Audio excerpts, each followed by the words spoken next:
The photograph is brittle now, edges curled like dead leaves.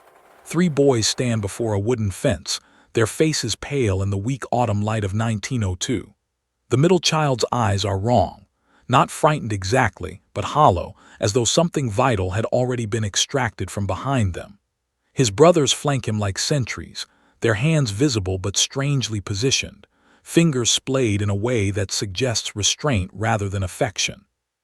Behind them, barely visible in the deep shadows between fence posts, there appears to be a 4th figure, a shape, an outline that shouldn't be there.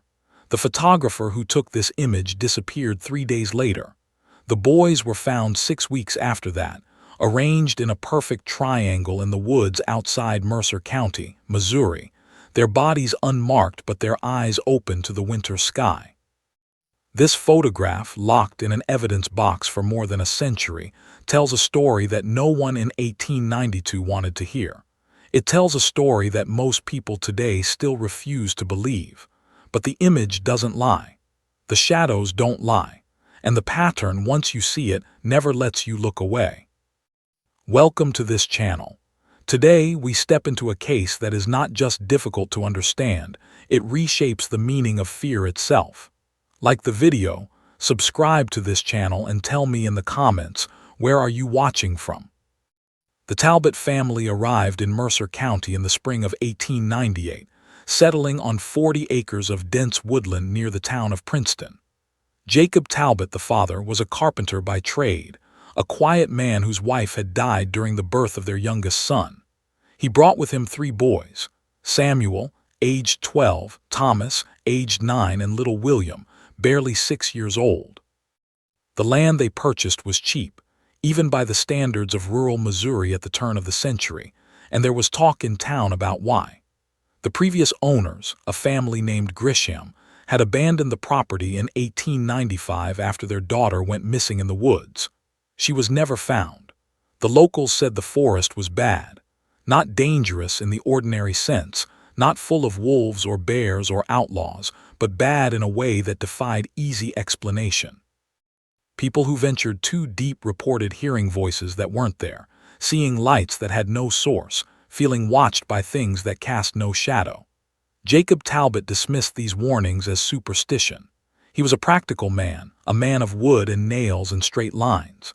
He built his house with his own hands, a solid 2-story structure that faced away from the woods, toward the open fields where he planned to plant corn and tobacco. But the boys, they were drawn to the forest from the beginning. Samuel, the eldest, kept a journal. Fragments of it survive today, donated to the Missouri Historical Society by a distant cousin in 1973. The early entries are unremarkable, the daily observations of a farm boy, chores completed, meals eaten, small rebellions against a strict father. But in July of 1898, barely 2 months after their arrival, the tone shifts. Samuel writes about the trees. He describes them as listening. He mentions Thomas waking in the night, standing at the window, staring into the darkness for hours without blinking. He writes about William refusing to speak for 3 entire days, and when the boy finally broke his silence, he asked his father a question that made Jacob strike him across the face. What the question was, Samuel never recorded, but he noted that after that night, their father began locking the boys' bedroom door from the outside. The town of Princeton in 1900 was a place of narrow streets and narrower minds, a community of farmers and tradesmen who attended church on Sunday and kept to themselves the rest of the week. The Talbots were newcomers, outsiders, and they were watched. Mrs. Abigail Hendricks, who ran the general store, later testified that Jacob Talbot came in every Saturday to buy supplies, always alone, always silent, his hands scarred and calloused, his eyes red-rimmed from lack of sleep. She said she asked about the boys once in 1901, and Jacob told her they were being educated at home. She said there was something in his voice when he said it, something that made her stop asking questions. The local school teacher, a woman named Miss Edith Carver, reported to the county sheriff in March of 1902 that she had not seen the Talbot boys in nearly 2 years. She had visited the farm once, in the autumn of 1900, and found the house in order but the atmosphere oppressive. Jacob had been polite but firm, The boys were not available. When she insisted on seeing them, he allowed her into the parlor where all three sat in perfect stillness, their hands folded in their laps, their expressions blank. She asked Samuel about his studies. He answered in a monotone, reciting passages from the Bible with mechanical precision. She left quickly. She told the sheriff she felt like she was intruding on something private and terrible. The photograph that would become the center of this mystery was taken on October 12, 1902, by a traveling photographer named Cornelius Marsh. Marsh was an itinerant artist who moved through the rural counties of Missouri and Iowa, offering family portraits for a modest fee. He arrived in Princeton in early October and set up his equipment in the town square, a large box camera mounted on a tripod, glass plates carefully packed in a leather case. Jacob Talbot approached him on the afternoon of October 11th. According to Marsh's ledger, which was recovered from his abandoned wagon 3 weeks later, Jacob paid in advance for a single portrait, specifying that it must be taken at the farm, not in town. Marsh noted that the man seemed agitated, insistent, almost desperate. He agreed to visit the Talbot property the following day. He arrived at noon. The photograph was taken within the hour. Marsh left immediately afterward, and he was never seen alive again. If you're still listening, take a moment to like the video, subscribe to this channel, and tell me in the comments, where are you watching from? The glass plate negative that produced the Talbot photograph is considered one of the most controversial pieces of evidence in American forensic history. When it was first developed, in the makeshift darkroom of the Princeton Sheriff's Office in late November 1902, the image revealed details that no one who was present at the scene remembered seeing. The fourth figure in the background, the shape between the fence posts, is the most obvious anomaly. Photographic experts in 1903 declared it a flaw in the emulsion, a chemical accident that created the illusion of a human form. But closer examination revealed something more disturbing. The figure has definition. It has posture. And if you study the angle of light in the photograph, the direction of shadows cast by the boys and the fence, the figure's shadow falls in the wrong direction, as if it were lit by a source that existed only for it. Then there are the boys themselves. Samuel stands on the left, his face turned slightly toward the camera but his eyes focused elsewhere beyond the frame, toward something in the distance. His mouth is open just slightly, as though he were about to speak or scream. Thomas in the middle is the one with the hollow eyes, the one whose expression seems to have been carved out from the inside. His hands are raised, palms forward, fingers spread wide in what might be a gesture of surrender or a warning. William, the youngest, is smiling. It's the smile that disturbs people the most. It's too wide, too knowing, too wrong for a child of 8 years old. The disappearance of Cornelius Marsh was reported on October 15, 1902, by the proprietor of the boarding house where he had been staying.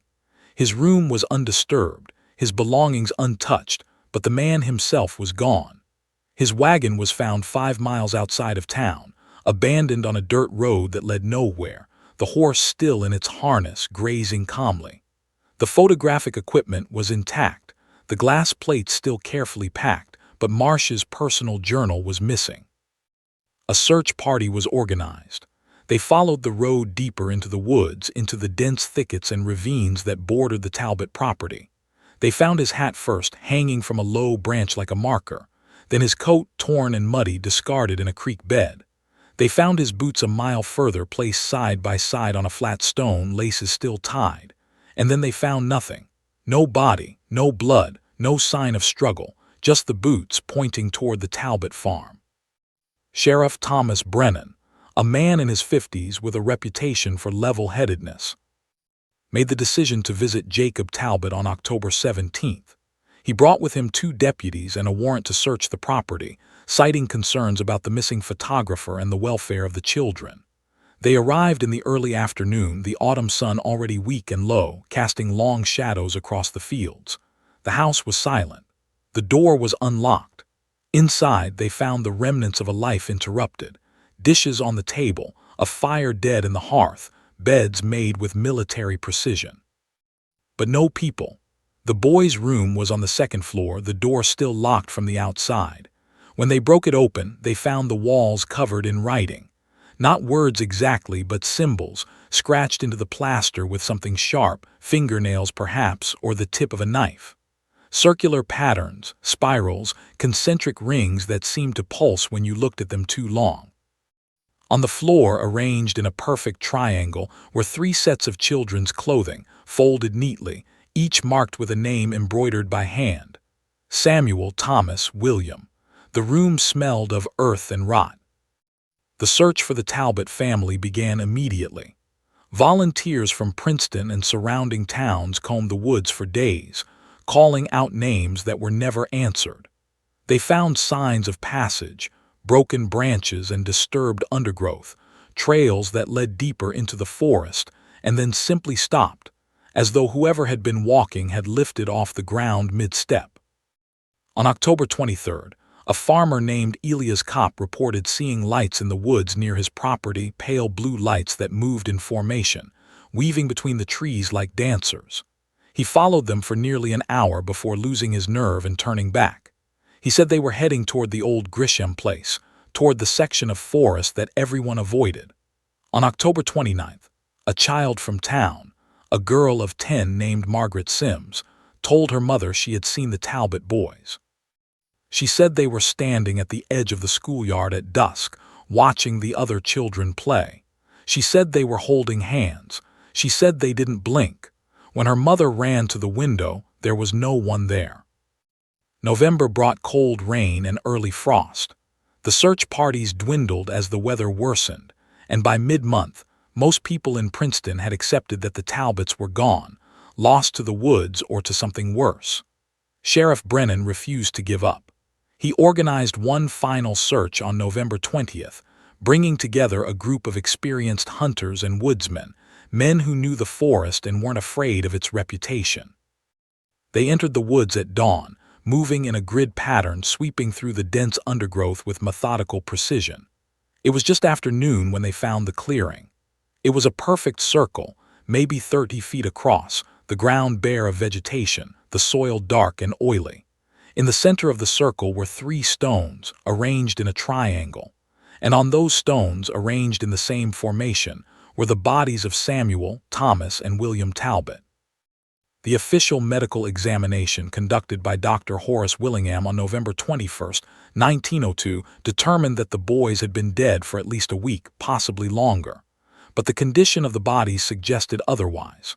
There was no decomposition, no signs of predation, no bloating or discoloration. The boys looked as though they had simply laid down and stopped breathing. Their eyes were open, pupils dilated, gazes fixed on the sky above. Their hands were clasped together, each boy holding the hand of the brother beside him, forming a chain. Their clothing was the same clothing that had been found folded in their bedroom. When Dr. Willingham attempted to move Samuel's body to prepare it for transport, the boy's hand broke apart at the wrist, crumbling into a fine gray powder that scattered in the wind. The same thing happened with Thomas and with William. Within minutes, all 3 bodies had disintegrated, leaving nothing but stains on the stones and a smell like burned hair. If you're still listening, take a moment to like the video, subscribe to this channel, and tell me in the comments, where are you watching from? The inquest into the deaths of the Talbot boys was held in December 1902 in the courthouse in Princeton. It lasted 3 days and produced more questions than answers. Sheriff Brennan testified about the condition of the house, the symbols on the walls, the locked bedroom door. Dr. Willingham testified about the bodies, their unnatural preservation and their sudden decay. Miss Edith Carver testified about her visit to the farm, about the boys' blank expressions and mechanical speech. But the most disturbing testimony came from a man named Amos Drury, a trapper who had lived in the woods near the Talbot property for more than 20 years. Amos was in his 60s, weathered and scarred, a man who spoke slowly and chose his words with care. He told the court that he had seen things in those woods, things that didn't belong, things that had been there long before the Talbots arrived. He spoke of lights in the trees, voices in the wind, shapes that moved through the undergrowth without disturbing the leaves. He said the forest was a door, and some doors, once opened, could never be closed again. The coroner's jury, after deliberating for less than an hour, returned a verdict of death by unknown causes. Jacob Talbot was declared missing, presumed dead. The case was closed, but the questions remained, and the photograph, locked away in the evidence room, continued to haunt anyone who looked at it too long. In 1904, a journalist from Kansas City named Robert Finch traveled to Princeton to investigate the Talbot case for a series of articles on unsolved mysteries of the Midwest. He interviewed dozens of residents, collected documents, and obtained permission to view the photograph. He spent 3 hours in the sheriff's office, studying the image under magnification, taking notes, making sketches. He left Princeton that evening and was found dead in his hotel room 2 days later. The official cause of death was heart failure. He was 32 years old. His notes were never recovered. The Talbot farm remained abandoned for nearly a decade.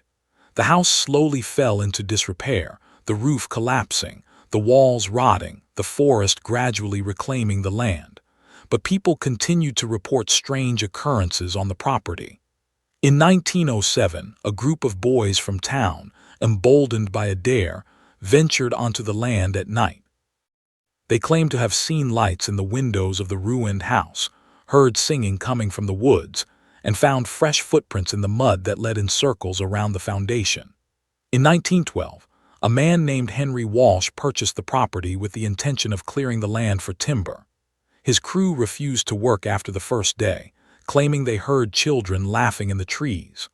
Walsh himself spent one night in a tent on the property and left before dawn, white-faced and shaking.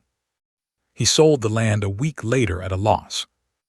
The photograph resurfaced in 1928, when the Princeton Sheriff's Office underwent renovations and old evidence was cataloged and transferred to the county archives. A clerk named Dorothy Mills was tasked with organizing the files, and she came across the Talbot case materials, including the glass plate negative. She had the image reprinted on modern photographic paper, and when she examined the new print, she noticed something that previous investigators had missed. In the lower right corner of the photograph, partially obscured by a shadow, there was text. Scratched into the fence post, barely visible, were 3 words: "We are waiting." Dorothy showed the print to her supervisor, who dismissed it as pareidolia, the human tendency to see patterns where none exist. But Dorothy couldn't shake the feeling that the words were deliberate. She made several copies of the photograph, intending to send them to experts for analysis. 2 of those copies were lost in the mail. The third arrived at the desk of a professor of anthropology at the University of Missouri, a man named Dr. Charles Whitmore, who specialized in folk beliefs and rural mythology. Dr. Whitmore spent 6 months researching the Talbot case, traveling to Princeton, interviewing elderly residents who remembered the events of 1902, and examining the photograph with increasingly sophisticated techniques. In a letter to Dorothy Mills dated May 15, 1929, he wrote that he believed the Talbot boys had been victims of what he called environmental conditioning, a process by which isolation, fear, and suggestion could alter behavior and perception to the point of complete psychological breakdown. He theorized that Jacob Talbot, driven mad by grief and loneliness, had subjected his sons to a form of ritualistic abuse, locking them in their room, forcing them to participate in ceremonies that had no basis in any recognized religion, and ultimately leading them into the woods where they died of exposure and starvation. The symbols on the walls, he argued, were the product of the boys' deteriorating mental state, attempts to make sense of their father's delusions.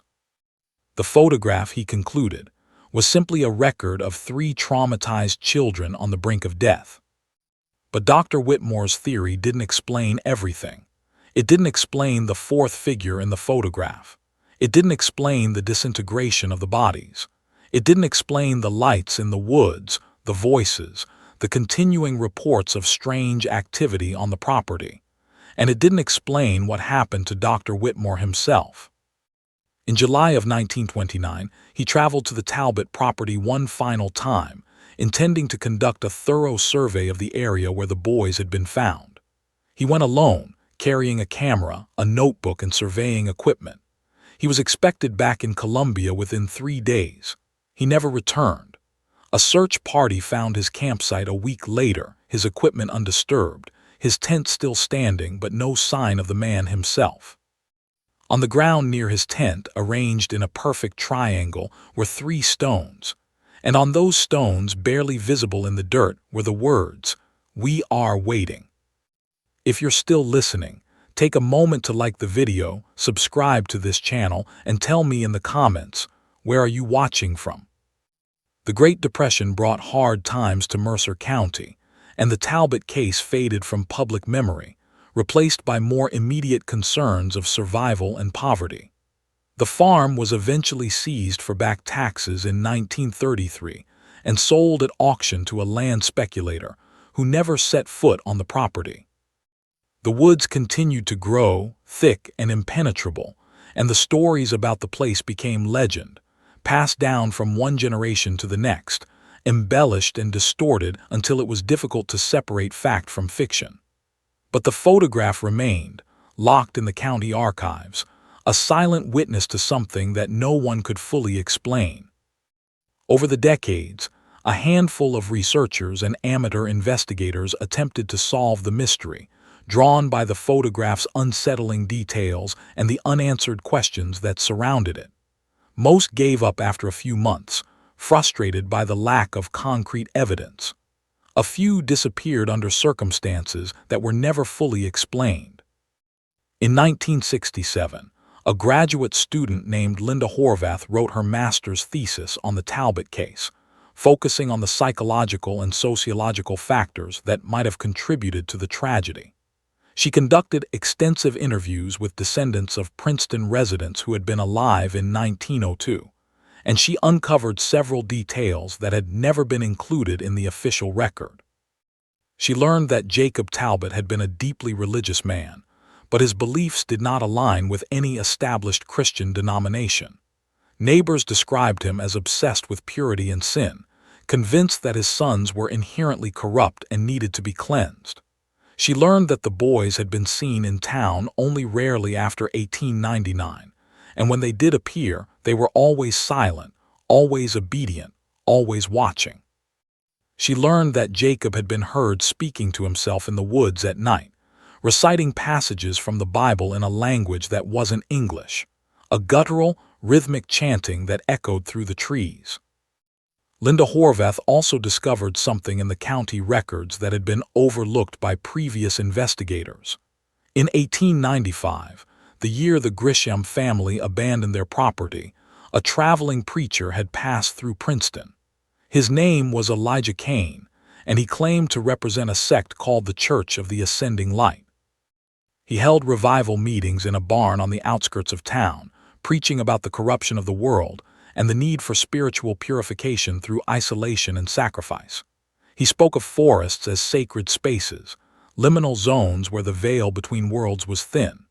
He spoke of children as vessels, innocent and malleable, capable of seeing and experiencing things that adults could not. The meetings were poorly attended, and Kane left Princeton after 2 weeks, heading west into Kansas. But one person who did attend the meetings was a carpenter named Jacob Talbot, newly widowed, struggling to raise 3 young sons alone. The connection between Elijah Kane and Jacob Talbot is circumstantial, based on a single entry in a church ledger and a notation in a town newspaper. But Linda Horvath believed it was significant. She theorized that Jacob had been influenced by Kane's teachings, that he had internalized the preacher's ideas about purity and sacrifice, and that he had taken his sons into the woods as part of some twisted ritual, believing he was saving their souls. She argued that the boys' deaths were not accidental but deliberate, an act of murder disguised as faith. Her thesis was well received by her academic committee, and she graduated with honors. But when she attempted to publish her findings in a peer-reviewed journal, the manuscript was rejected. The reason given was insufficient evidence. The real reason, according to a letter she received from one of the journal editors, was that the story was too disturbing, too open-ended, too likely to attract the wrong kind of attention. Linda Horvath abandoned her research after that, moving on to other topics, other cases. But she kept a copy of the photograph on her office wall for the rest of her career. Colleagues who visited her office often asked about it, and she would tell them the story, the facts as she knew them, the theories she had developed. And then she would point to the fourth figure in the background, the shape between the fence posts, and she would ask them a question. Do you see it? Most people said yes. A few said no.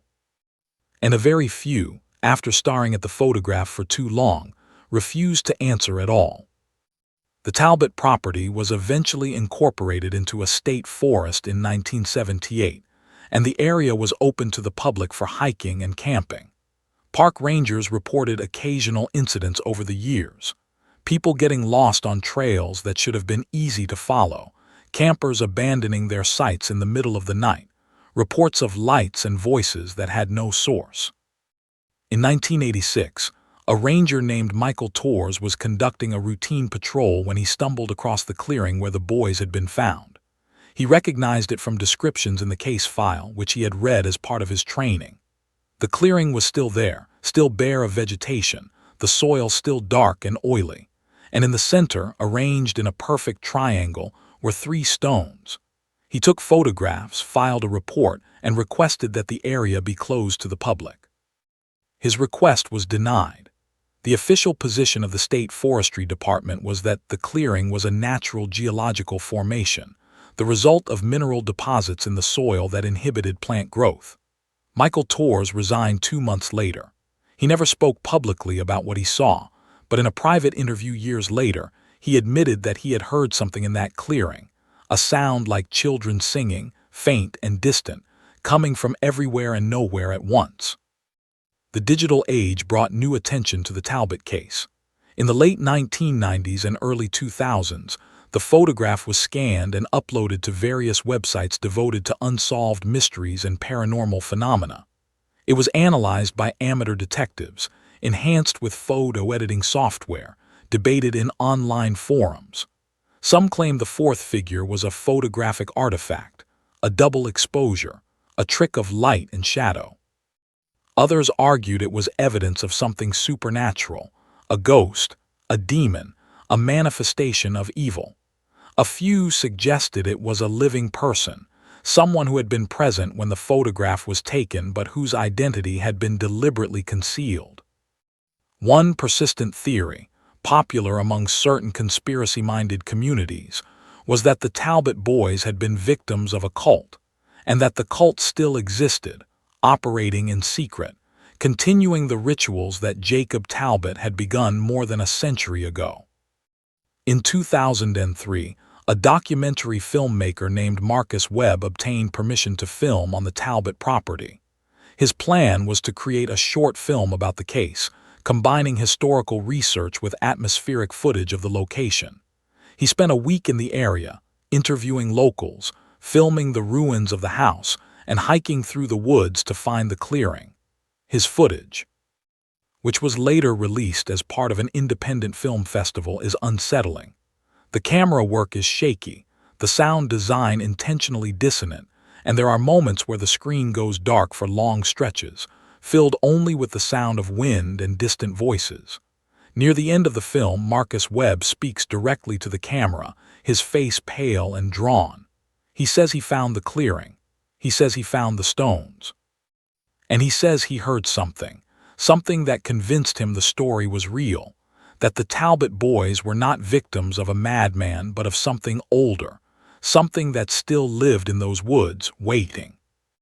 If you're still listening, take a moment to like the video, subscribe to this channel, and tell me in the comments, where are you watching from? The film was never widely distributed, but it developed a cult following online, and clips of it have been shared and reshared on social media for years. Marcus Webb himself has been reluctant to discuss the project in detail. In a brief interview in 2009, he said only that he regretted making the film, that some stories are better left untold, and that he would never return to Missouri. When pressed for details about what he experienced in the clearing, he ended the interview abruptly. The footage he shot has been analyzed frame by enthusiasts, and several anomalies have been identified. Strange lights in the background of certain shots, shapes moving between trees that don't match the movement of wind or wildlife, and in one brief sequence, a sound on the audio track that, when slowed down and filtered, resembles a child's voice saying the words, "We are waiting." The most recent developments in the Talbot case occurred in 2015, when a team of forensic historians from the University of Missouri was granted access to the full archive of evidence, including the original glass plate negative of the photograph. Using modern imaging technology, they were able to create a high-resolution scan of the plate, revealing details that were invisible to the naked eye. The results were both fascinating and deeply troubling. The fourth figure in the background, the shape that had been dismissed as a photographic flaw, was confirmed to be a human form, an adult male, standing perfectly still, his face obscured by shadow. But more disturbing was the discovery of additional text in the image.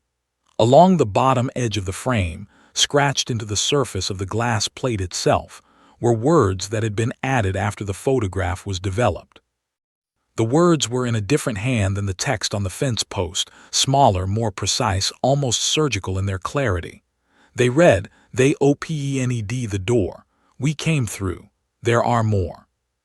The team published their findings in a limited circulation academic journal, and the article generated immediate controversy. Some scholars argued that the text on the glass plate was a modern forgery, added by someone with access to the archives who wanted to perpetuate the mystery. Others suggested that the text had been there all along, overlooked by previous researchers because it was outside the main frame of the image. A very few, suggested that the words were genuine, that they had been etched into the glass by Cornelius Marsh himself, the photographer who disappeared, the man whose body was never found. If that were true, it would mean that Marsh had survived long enough to develop the photograph, that he had seen something at the Talbot farm that drove him to leave a message, and that whatever he saw had ultimately cost him his life. The archive that holds the Talbot case materials has become increasingly restrictive in recent years. Access to the original glass plate negative is now limited to credentialed researchers with specific academic or legal justifications. Casual inquiries are denied. The photograph itself, in its various reprinted forms, remains widely available online, but the county has issued several cease and desist orders to websites that claim to offer enhanced or restored versions of the image. The official reason for these restrictions is preservation. The glass plate is fragile, over a century old, and at risk of damage from repeated handling. The unofficial reason, according to sources within the archive, is that people who spend too much time studying the photograph tend to develop obsessive behaviors, reporting nightmares, auditory hallucinations, and a compulsive need to travel to the Talbot property.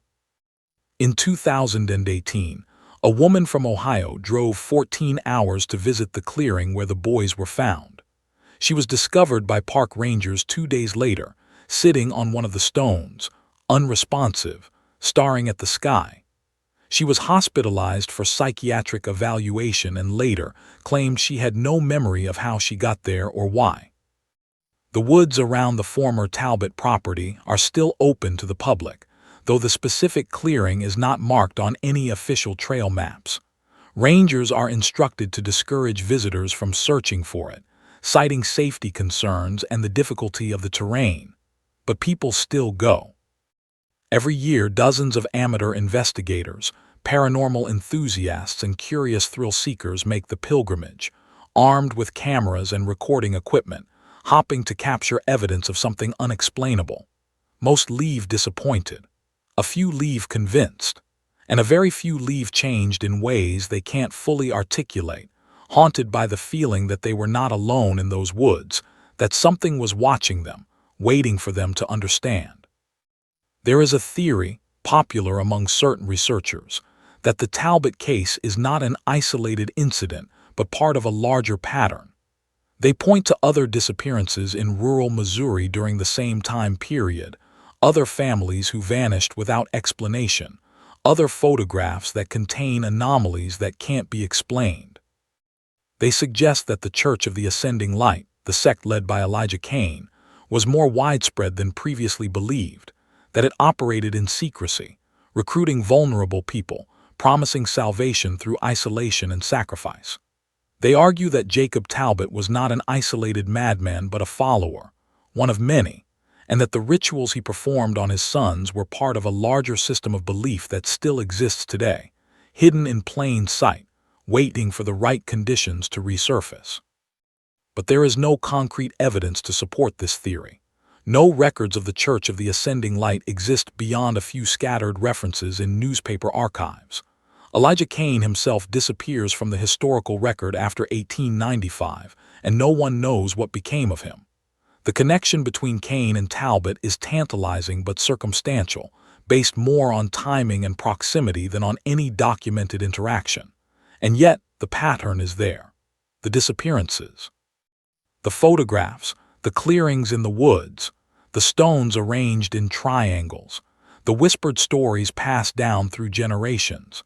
The feeling, shared by so many who visit these places, that something is present, something old and patient and hungry. If you're still listening, take a moment to like the video, subscribe to this channel, and tell me in the comments, where are you watching from? In 2019, a retired librarian from Princeton named Eleanor Marsh, no relation to the photographer Cornelius Marsh, came forward with a box of letters she had discovered in her late mother's attic. The letters were correspondence between her grandmother, a woman named Constance Marsh, and a cousin who had lived in Kansas in the early 1900s. The letters covered mundane topics for the most part: family news, recipes, updates on children and grandchildren. But one letter, dated November 30th, 1902, contained a passage that caught Eleanor's attention. Constance wrote that her cousin Cornelius, the traveling photographer, had visited her in late October, just days before his disappearance. He had seemed disturbed, anxious, unwilling to discuss his work. He had given her a package, a small box wrapped in brown paper, and asked her to keep it safe.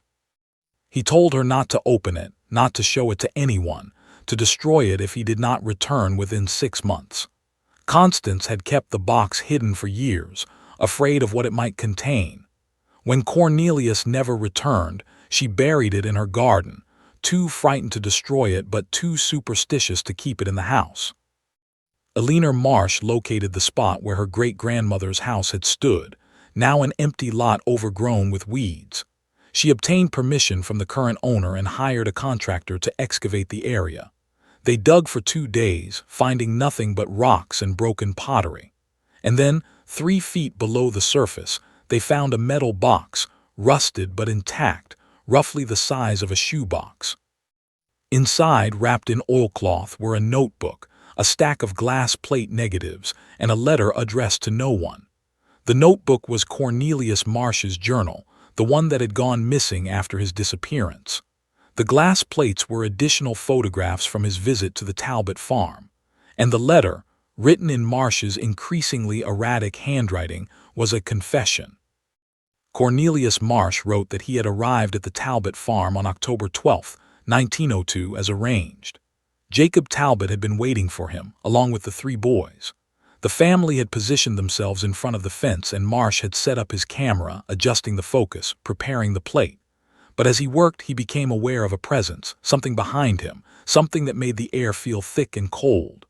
The boys were staring at it, their eyes fixed on a point just over his shoulder.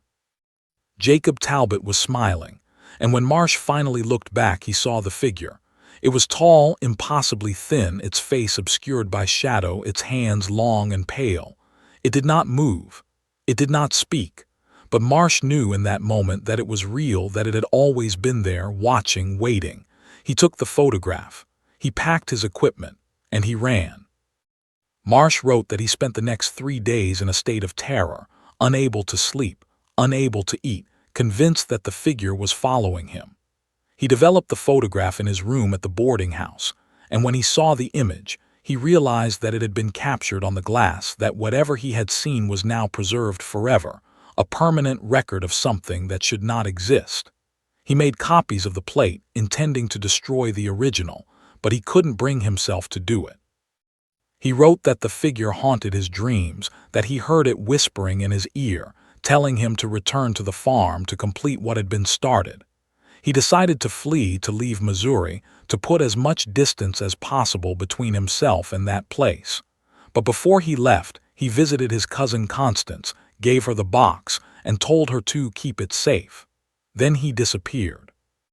The letter ended abruptly, mid-sentence, as though Marsh had been interrupted. The final words were, "It is here. I can see it. It has always." Eleanor Marsh donated the journal and the glass plates to the Missouri Historical Society, where they were examined by experts and added to the archive. The additional photographs were disturbing. They showed the Talbot farm from different angles, the house, the woods, the clearing. In several of the images, the tall figure was visible, always in the background, always watching.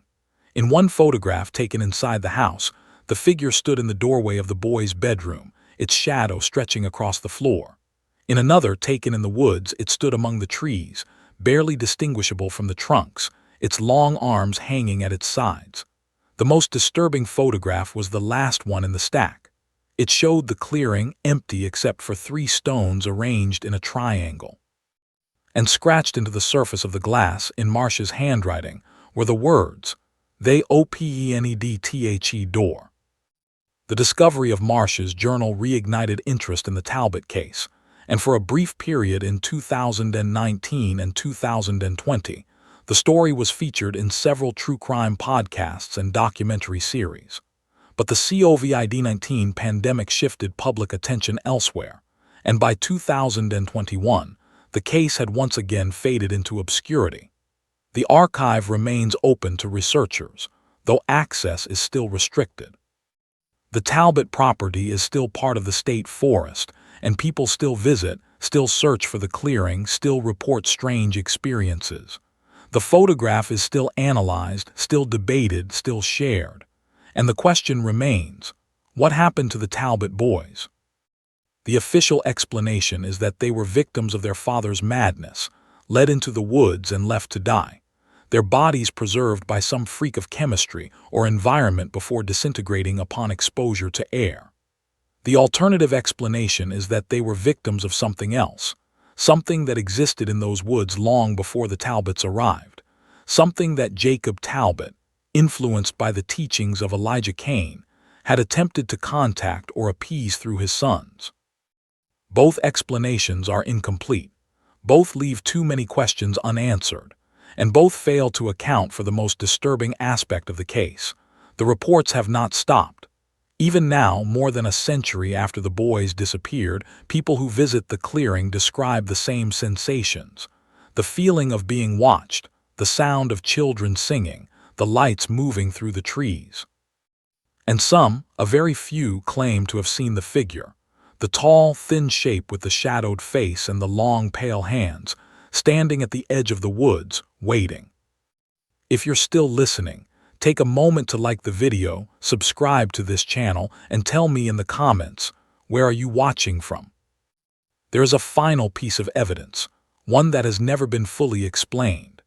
In 2022, a hiker named David Keller was exploring the area around the Talbot property when he stumbled across an old foundation, the remains of a structure that didn't appear on any historical maps. The foundation was circular, about 20 feet in diameter, built from stones that had been carefully placed and mortared. In the center of the circle was a stone slab, cracked and weathered, with symbols carved into its surface. The symbols matched the ones that had been found on the walls of the boys' bedroom in 1902. David photographed the site and reported it to the State Historical Society. A team was dispatched to investigate, but when they arrived, the foundation could not be located. David led them to the spot where he claimed to have seen it, but there was nothing there, just forest floor, undisturbed, as though the structure had never existed. David Keller insisted that he had not imagined it, that the photographs on his camera proved its existence. But when he reviewed the images, they showed only trees and undergrowth. No foundation, No stone slab, no symbols. He has been interviewed several times since then, and his story has remained consistent. He describes the foundation in precise detail, the size, the shape, the feel of the stones beneath his hands. He describes the symbols, the way they seemed to shift when he looked at them, the way they made his head ache. And he describes the feeling he had while standing in that circle, the overwhelming certainty that he was not alone, that something was beneath the ground, waiting to be released. He has not returned to the area. He has no plans to do so. The Talbot case remains officially unsolved. The deaths of Samuel, Thomas, and William Talbot are classified as suspicious but unexplained. The disappearance of Jacob Talbot is listed as a missing person case, still technically open though no active investigation has been conducted in decades. The disappearance of Cornelius Marsh is a separate case, also unsolved, also forgotten by most.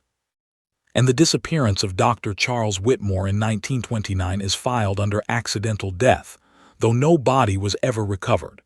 These are the facts, the official record, the story as it appears in archives and databases. But facts are only part of the truth. The rest exists in the spaces between, in the things that can't be documented, in the stories told by people who were there, who saw, who felt, who knew. The photograph of the Talbot brothers, taken on October 12, 1902, is still housed in the Missouri Historical Society. It is still available for viewing, though access is restricted. The glass plate negative is kept in a climate-controlled vault, handled only by trained conservators wearing gloves and masks. The image has been reproduced countless times, analyzed with every technology available, discussed in academic papers and online forums and late-night conversations. And yet, for all the scrutiny, all the theories, all the investigation, no one has been able to answer the most fundamental question. What is the figure in the background? Is it a person, a shadow, a trick of light? Or is it something else entirely, something that exists outside the boundaries of normal understanding, something that was there when the photograph was taken and is still there now, waiting, watching, patient as stone? Those who believe in the supernatural explanation point to the evidence, the symbols, the voices, the lights, the disintegration of the bodies, the pattern of disappearances. They argue that the Talbot boys opened a door, whether intentionally or not, and that what came through has never left. They believe that the figure in the photograph is not a ghost but something older. Something that feeds on fear and innocence. Something that waits in the woods for the next vulnerable family, the next isolated children, the next opportunity to manifest. Those who favor a rational explanation point to psychology, to the power of suggestion, to the human tendency to see patterns and assign meaning to random events. They argue that Jacob Talbot was a disturbed man who subjected his sons to abuse, and that everything else, the stories, the sightings, the legends, is the result of collective imagination and cultural memory. But neither explanation accounts for the final detail, the one that most investigators prefer to ignore. In 2023, a genealogist tracing the Talbot family line discovered that Jacob Talbot had a younger brother, a man named Silas Talbot, who had moved to Oregon in 1896. Silas had 3 sons. In 1908, Silas and his family disappeared while on a camping trip in the Cascade Mountains. Their bodies were never found. The only evidence of their fate was a photograph, taken by a forest ranger who had come across their abandoned campsite. The photograph showed the clearing where the family had been staying, and in the background, barely visible among the trees, was a tall, thin figure with long, pale hands. The pattern is there, the connections are there, but the answers remain elusive. And so the Talbot case endures not as history but as something living, something that refuses to be forgotten, something that waits in the archives and in the woods and in the spaces between what is known and what is feared. The photograph is a window, and through that window something looks back. The question is not what happened to the Talbot boys. The question is, what did they see, and what did they let in? And is it still there, waiting, patient as stone, for the next door to open?